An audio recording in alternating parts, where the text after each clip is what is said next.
అమలు కాని హామీలతో ప్రజల్ని మభ్యపెట్టి కాంగ్రెస్ ప్రభుత్వం అధికారంలోకి వచ్చిందన్నారు ఎమ్మెల్యే పోచారం శ్రీనివాసరెడ్డి.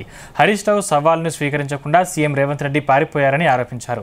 కామారెడ్డి జిల్లా బాన్స్వాడలో బీఆర్ఎస్ పార్టీ ఆవిర్భావ దినోత్సవం వేడుకల్లో పోచారం పాల్గొన్నారు. ఈ సందర్భంగా పార్టీ కార్యాలయంలో జెండాను ఆవిష్కరించారు. తెలంగాణ ఆత్మ గౌరవాన్ని కాపాడేది బీఆర్ఎస్ పార్టీ ఒక్కటే అన్నారు బాన్స్వాడ ఎమ్మెల్యే పోచారం శ్రీనివాసరెడ్డి.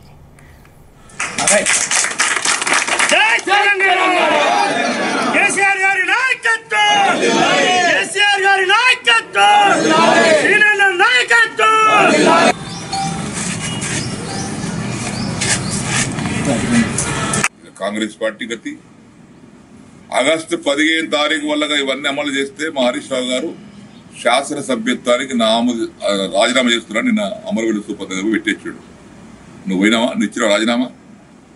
నీ మాట మీద నీకు ధైర్యం ఉంటే చేస్తాను బాజాప్తా, నేను రాజీనామా చేస్తాను. హరీష్ రావు ఛాలెంజ్ నువ్వు స్వీకరించినావా? స్వీకరించలేవు, భయపడ్డు. ఎందుకు?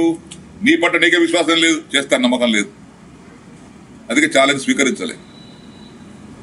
ప్రజాస్వామ్యంలో ప్రజలే న్యాయ నిర్ణేతలు. ప్రజలకు కోపం వచ్చినప్పుడు కింద పెడతారు, ప్రేమ కలిసినప్పుడు మీద పెట్టుకుంటారు, అభిమానిస్తారు. ఆ రోజులు వస్తున్నాయి. తప్పనిసరిగా మా పని మేము చేసుకుంటూ పోతాం. ఎవరికి భయపడేది లేదు, ఎవరు జంకేది లేదు.